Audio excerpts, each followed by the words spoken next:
You're welcome on our channel Shubh Temple.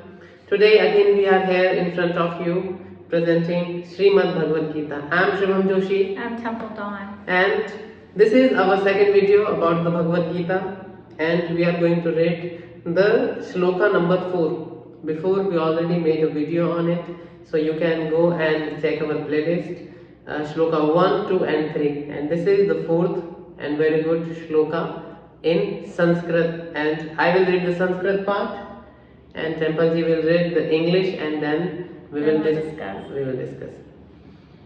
Om na cha karmana manarambha nishkarmashmya purusho ashrutyate na cha sannyasana devam siddhi samadigacchati. Not by merely abstaining from work can one achieve freedom from reaction, nor by renunciation alone can one attain perfection. So now we are going to discuss this. Before discussing it, we say this is the fourth shloka of chapter 3, Karma Yoga, and here Krishna is saying, let's listen Temple ji on it.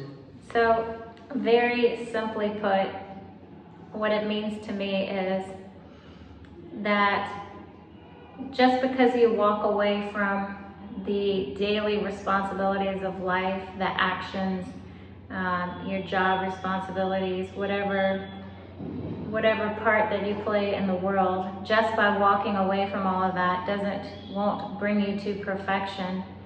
That you have to go through the process of purifying your heart, and if you go through that process of purifying your heart, and a lot of this karma yoga is the process of actually doing that. But also, on the other hand, if your heart is already pure, then you'll be free from karma, essentially, because you've done everything in service to the Lord. You've done everything in service to God. Your heart is pure. So because of the purity of your own heart, you don't necessarily have to have the same knowledge, because just the fact that you're doing everything you do from pure love keeps you free from suffering any negative consequence. That's what I take. Yeah, so what I feel, and this is the fourth shloka here, Krishna is saying there is two type of yogis, Karma Yogi and Sankhya Yogi. Sankhya Yogi means the Gyan Yogi. It means the one whose mastery the mind over the body, and one who's believing in to the karma, and they want, or they manifesting the consciousness, the Paramhans situation, the Samadhi by Karma Yogi. But Krishna is saying that if you are a Karma Yogi, not just by a Karma Yogi you will attain the consciousness. And if you are a Karma Yogi, then you need to be like no attachment with the fruit. It does not mean you will not gain the fruit. No attachment with the fruit means if you are performing one action, does not attach with the fruit. Do not do any action just for the fruit, but for the karma, for the action, for the conscious aspect of the karma. And the second aspect, Krishna is saying, if you are a Sankhya Yogi, just by mastery over your intellect, you will not gonna attain the consciousness, or to me. Krishna is saying to me means to the Supreme Lord. But he is saying that even if you are a Sankhya Yogi, you are a Gyan Yogi, you need to complete this balance.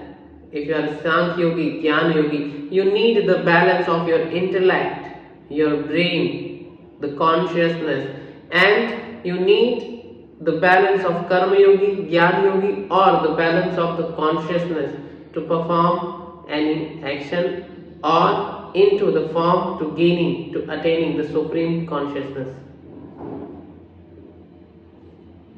Yeah, very good. I think in today's discussion, we've kind of given, I think, essentially the same thing, and we've just termed it a little bit differently, maybe according to our cultures. Some of the yogic terms that Shubh's using here are not things that are commonly talked about in Western circles, but I think at the same time, I think you can benefit by reading and still capture the essence of what you are reading at the core, because I think no matter where you are in the world, all of the truths, whether it's biblical truth, whether it's from the Gita, all of these major writings, I feel like they all, in the essence, there's a place where they're all basically speaking the same thing. Yeah, and in this I talk only about this particular two shlokas. Krishna is mostly saying this.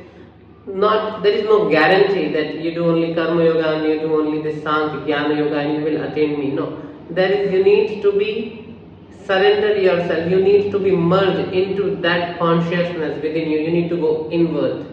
Then you can attain me. Then you can have this consciousness, or you will experience the Lord Krishna or the Krishna consciousness. Exactly. So you're basically at that point when you're totally surrendered, you're in basic full faith and trust. You are in full faith and trust that your life is divinely guided. So at that point, you don't have any worry, you don't have any concern, because you understand your heart is already so purified. You have complete trust, basically like a child.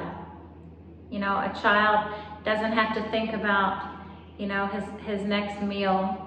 It's always given. So that's the thing that even as adults, sometimes we forget that we're provided for beyond our own action. But sometimes doing these actions, karmic types of things, this selfless service that kind of helps us purify ourselves to understand and be able to fully comprehend that we're living in an abundant world and we're always provided and cared for. It's just, are we conscious of it in the moment or not? Yeah, and that's a really wonderful aspect of it here. And I would like to also share all my aspect that here is the chapter 3, Krishna Gita. And we are also here in the commentary.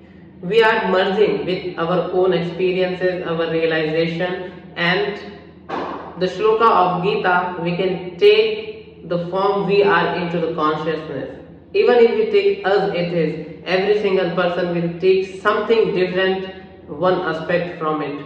And this is the great aspect of Sanatan culture, this is the great aspect of our Indian spirituality, that it gives you freedom, that what you experience, what you feel about it. And yes, go inward. The entire summary of the Gita is to go inward and make yourself like an inner yogi. Here even in this shloka is saying that you need to be yogi from the inside. Great point. So yes guys, thank you very much for listening the video. And leave us your comment, let us know if you have anything to add. You can comment here, please comment, and also you can tell what you feel about this shloka. I will write the shloka into the description. At the same time, we are also making a playlist. You can go. There is 2 playlists, one in English, Gita, and one in Hindi. I am also making the entire in Hindi form. So you can go and check if you want both the playlists. You can check the mantras, seed mantras, beej mantras, and all the other videos about health and this music meditation. And you can share, like, and comment. Please put the bell icon so you can have the one notification. Thank you guys. Have a very wonderful time.